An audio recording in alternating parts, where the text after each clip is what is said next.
welcome to part 2 of the setup of my work planner for 2025. If you haven't seen part 1 yet, I'm going to leave the link below so you can watch that, get caught up, and then come back to this video. I've printed out and punched all of these inserts that I'm going to be adding to the rest of the sections in my work planner, and we'll be going over how all of this works in this video, in addition to showing you the setup of all the sections. I'll show you an example of how the system works in terms of planning out a week. The next section is called important dates. Important dates are when specific dates are assigned to something and they change from year to year. Specifically, these are events or occurrences which it would be helpful to see in a full year at a glance format. For example, a year at a glance format would help if they require, say, preparation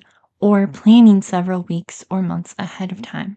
So that includes when our licenses or subscriptions expire, when pay dates are, holidays and birthdays, that sort of thing. I'm going to be using these calendars and I'm going to be labeling them using my Dymo Letra tag and some clear labeling tape. I could print out clear stickers, but this is a lot easier to do it this way.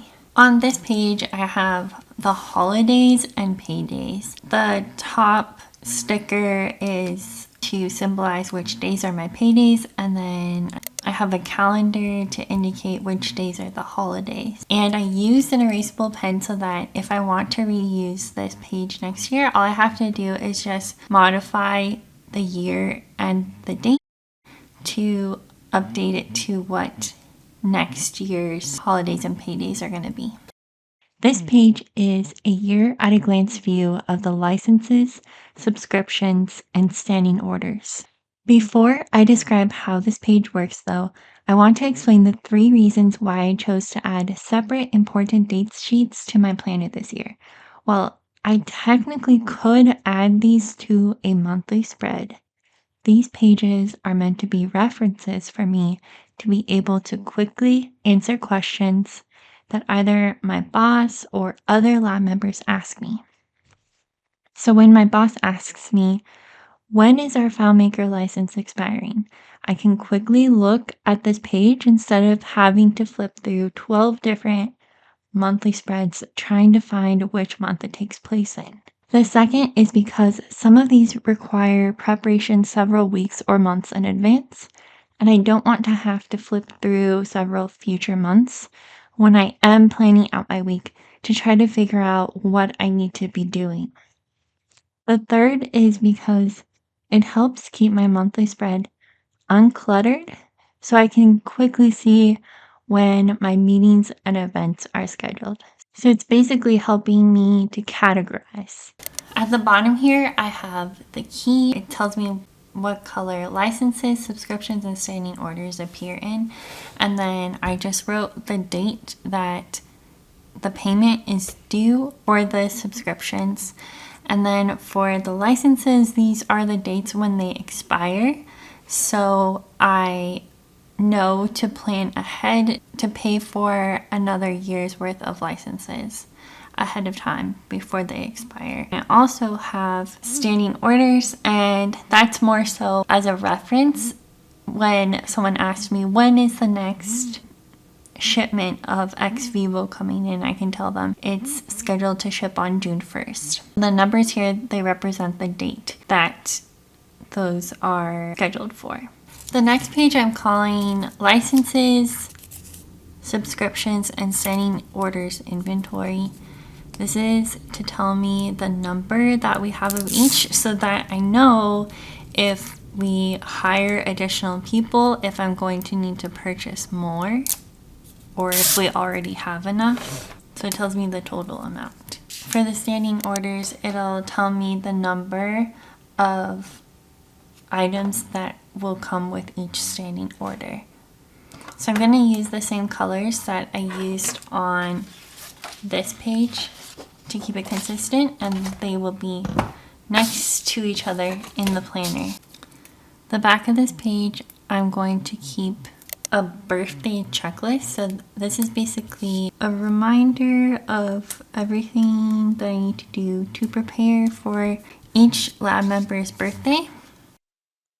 I'm also specifying on this checklist how many weeks ahead I want to complete these tasks so that everything is ready to go by their birthday. And then underneath that, I'm going to put their favorites, their favorite color, their favorite cake, their favorite dessert, so that when their birthday comes, I'm purchasing what they like. So as you can see, I am using a different color for each person's birthday. I'll write out their birthday and their name off camera. And this is going to give me a year at a glance view of when everyone's birthdays are. Let me tell you this, let me tell you right now, your exquisite kiss still burning. The first page is the annual routines, which are different than important dates because they are tasks that need to get done by a certain month, and I don't have a specific date assigned to them. Also, unlike important dates, annual routines don't change year to year, and they will theoretically stay the same as long as I am working at my current job. And since annual routines don't change, this is a page that can be transferred to my future planners. I'll add on to this page as I think of more tasks that need to happen every year. This is in a year at a glance format so that I can prepare ahead of time, either weeks or months before. For example, I can make sure that I have the bubble wrap and the boxes purchased so that I can send out the pipettes for calibration. Or I can make sure that we have all of our required paperwork up to date before the safety department's annual audit. This page makes it easy for me to see what I need to make sure I have taken care of by what month so that nothing gets forgotten. I'm calling this sheet monthly routine. It's a list of week-specific tasks that need to be completed during that week of the month. This insert is my monthly routine. Each week of the month is assigned its own unique list. Although there is some overlap between some of the tasks on the list. For example, every week I need to prepare for my one-on-one meeting with my boss, so that is written on every list. I also need to walk through the lab twice a month and check on the inventory of all of the lab supplies to make sure that we aren't running low on anything. Therefore, I have orders inventory written on 2 of the lists.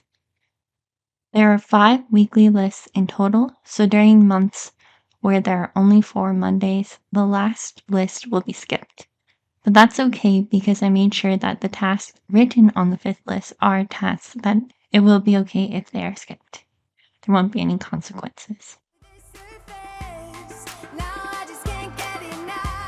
And I will know to reference my monthly routine because on Fridays there will be a task written down that tells me to do so. For each day, one of the things that I'm supposed to do is plan next week, see weekly routine. So that's where this next insert comes in.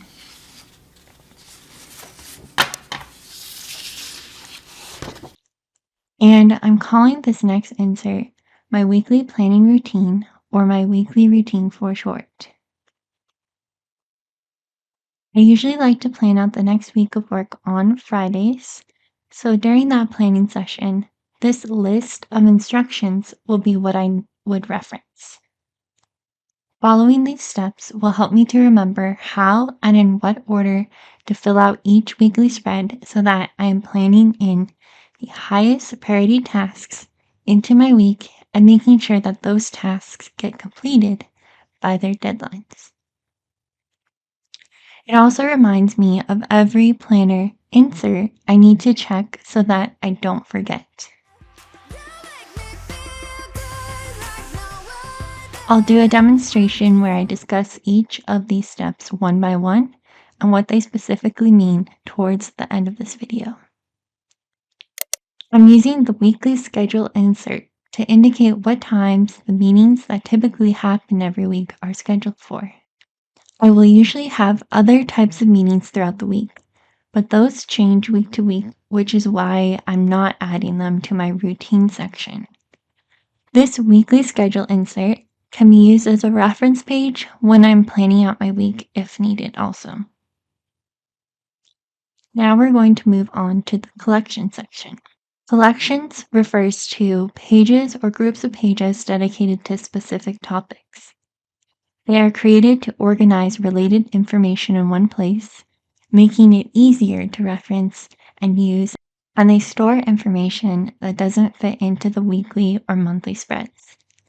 They are entirely customizable based on personal needs and interests. So basically, what you want to be a collection in your planner is completely up to you. As part of our annual evaluation, we are supposed to meet with our PI and set goals for the year. So this next insert is where I will be writing down those goals for 2025. Once I meet with my boss in January 2025, I will be able to fill out this goals page, and I have 2 sections on here so I can create goals that are specific to my job duties of lab management and goals specific to supervising our lab's correlatives research. There are certain types of information that I need to regularly use, so it's nice to have an easy to access place to store that information. For this reason, I'm creating an important info insert where I'll write out the information related to each of our accounts, which will be helpful for me while I'm placing the orders for the lab. And also the different shipping addresses that I need to use in order to request quotes.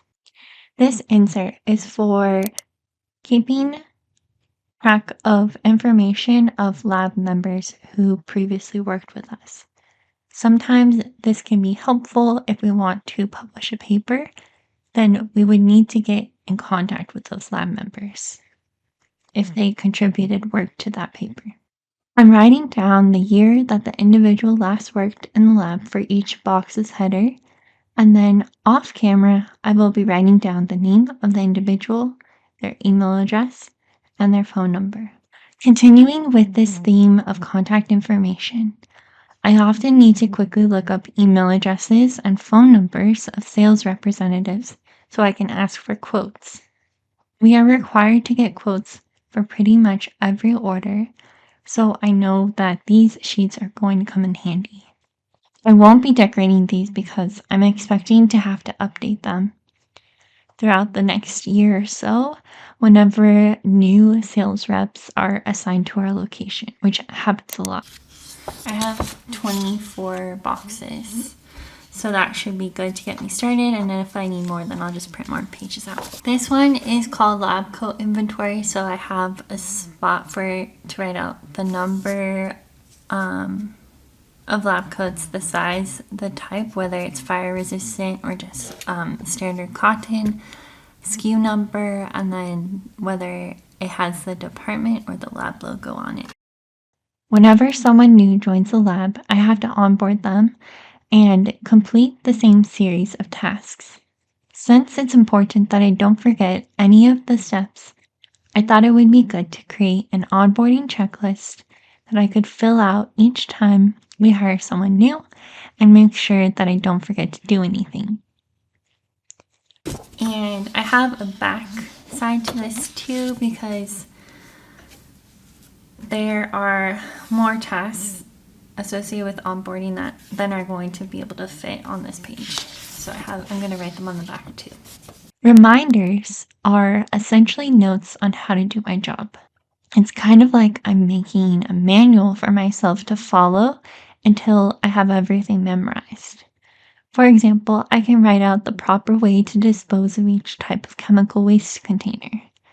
I can create steps to follow when one of the printers or equipment or instruments stops working and how to go about fixing it.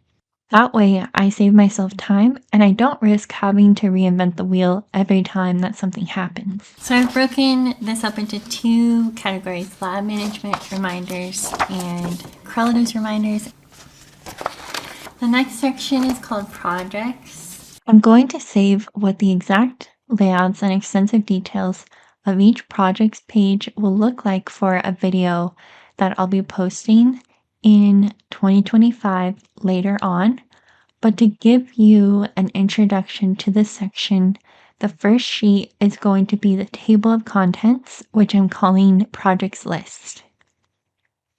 So this will list out the names of each of the projects, and then there will also be a column on here to indicate whether that project is currently active or inactive, so I know which tabs to flip through to check for next actions.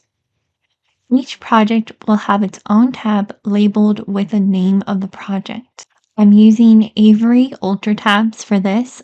The tab will be placed on the project overview page, which each project will have. For small projects, this will simply be a place to house the next action steps for that specific project. For large projects, however, I will have multiple types of inserts. Depending on the project, this may include a brain dump insert, a budgeting insert, an expenses tracker, a Gantt chart, as well as sub-projects pages. Over the next few months, I'm going to be starting with the checklist insert, line notes insert, brain dump insert, and doc grid inserts, and then modifying those to create different types of project insert layouts that I will be testing now on the different projects that I currently have going on at work. Then, once I have optimized the system and the layouts of the inserts, I will be sharing with you what worked best in a video.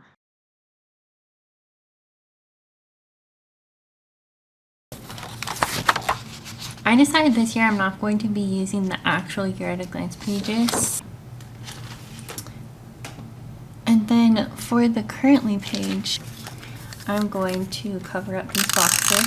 This is kind of a theme for this year, is that I used to always try to use every single part of every page, but I've decided this year that I'm not going to try to force things to work for me.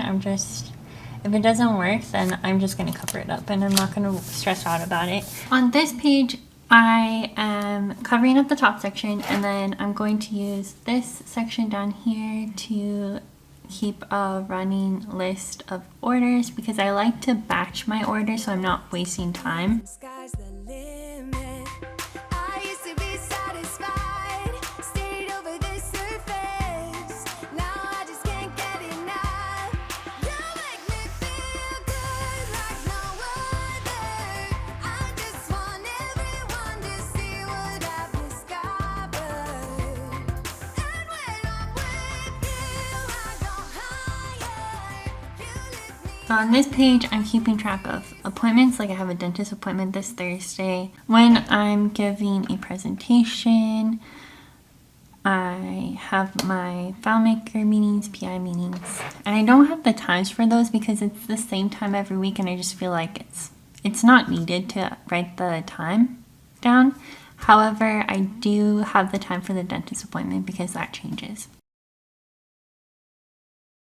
I'm going to just do something that I've never done before, and that is cover on Saturday and Sunday because I don't want to have to worry about having too much writing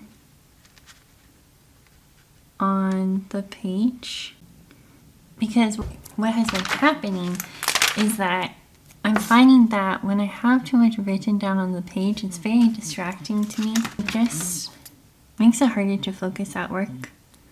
So I'm trying something new this year. And we're going to follow the steps on here. So the first step says add holidays and set up scheduled MITs and other tasks. I'm flipping to the important dates tab. And we can see that there are no holidays for the week we are planning out. So then we set up our scheduled MITs and other tasks section. And then it says to transfer all monthly calendar items and relevant prep work. I flip to this month, and for this week it says that there's a lab meeting and FileMaker meeting. So I'm adding lab meeting, FileMaker meeting.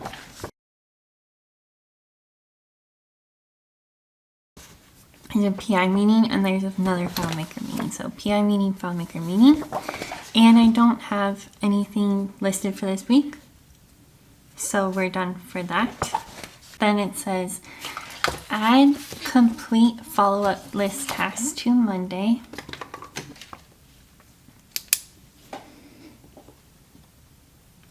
So I'm going to add that as my MIT one. So that means that the first thing that I'm going to work on as a task that morning is complete follow-up list tasks.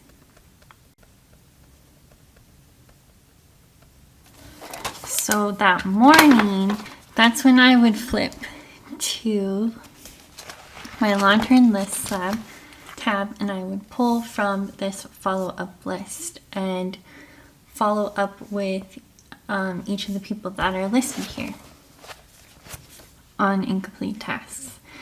The next thing it says for me to do is complete monthly routine. Add complete monthly routine to Friday. So I'm going to add that under MIT 1. So on Friday, the first thing that I'm going to work on is I'm going to flip to the routines tab and I'm going to look at my monthly routine. I'm going to look at that week's, the monthly routine for that week. That's going to be the second week. So I need to complete the tasks in the second week's, in week number 2's box. I need to complete all these tasks. And then I can move on to my next task. Okay, the other thing that I'm going to plan in is transfer action items from meeting to planner to any day a meeting is scheduled.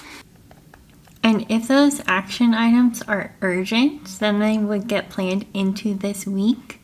If they are not urgent, then they would get added to the monthly list. Step number 4 is to migrate incomplete tasks from the previous week. So I would reference the previous week in my planner and migrate any tasks over into this week, starting with the top priority task, getting scheduled into Monday, and moving throughout the week. Then it says transfer relevant prep work and or action items for waiting for list, annual routines, license calendar, and birthdays. I would go to my waiting for list, which is right here, and I would transfer any of those tasks into here.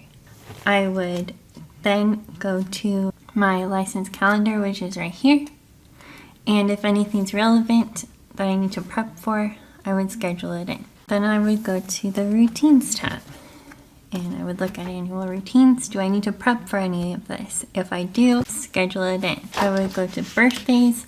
Are there any birthdays coming up? Do I need to prep for them? Since I do need to complete this 4 weeks before, maybe I need to prep for these birthdays. So then I would schedule that in. And then finally we get to step number 6. And it says, schedule which days to work on monthly list tasks and active ongoing projects. Working on the highest priority tasks first. For this, first, I would flip to the current monthly list. And for this would be January. So these are just arbitrary dates that help us to determine the priority of the tasks and when I would approximately like to get them done by. So I'm just going to look at this list and I'm going to say, okay, the first task that's due is is due on January 14th. According to this list, then I want to work on that task next. So I'm going to add it to Monday under MIT 2. And I'm going to draw an arrow to indicate that it's been migrated to my current week. The next task that's due is January 15th. And then finally, the task that's due on January 31st. So I've added top priority tasks from here, and then I would flip to my projects tab because it says schedule which days to work on monthly list tasks and active ongoing projects. So I would look at my projects list and I would see, look at the column that says whether they are active or inactive projects. And then I would flip to the pages, the sub-project pages for each active project and look at what the next action item is, and then schedule that into the appropriate days in my weekly, so that I'm making progress on each project every single week. And of course, there are going to be weeks where something urgent is happening and I just don't have time to work on those projects. So I'll keep that in mind. Also, something else that I want to point out is that just because I have all of these boxes on here doesn't mean that I have to fill in all these boxes. I can leave some blank space on here. I just wanted to make sure that if urgent things come up during the week, I have a place to write them down. If I just need to be working on one task all day because it's something that takes a really long time to do, then it's okay if I just write one task down. I want to make sure that I'm being flexible and I'm not just writing tasks down to, like fill up my planner. It's important to me that what is written here needs to be written here.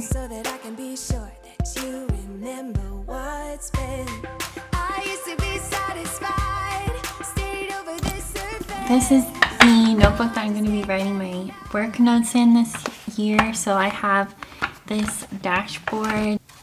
I'm going to add in these dividers, and these have the names of each type of meeting that I usually have. So I have correlatives meeting, FileMaker meeting. I'll just take notes in order of the date. In order to keep my page within each section, the divider for that section will move to the most recent meeting date location for that section. So that's my notebook. So I hope that this video gave you some ideas for setting up your planner. For more work planner videos, check out this video next, and I'll see you next Saturday. Bye! Let me tell you this, let me tell you right now, your exquisite kiss still burning, didn't know I missed this passion in life. Now I'm addicted somehow.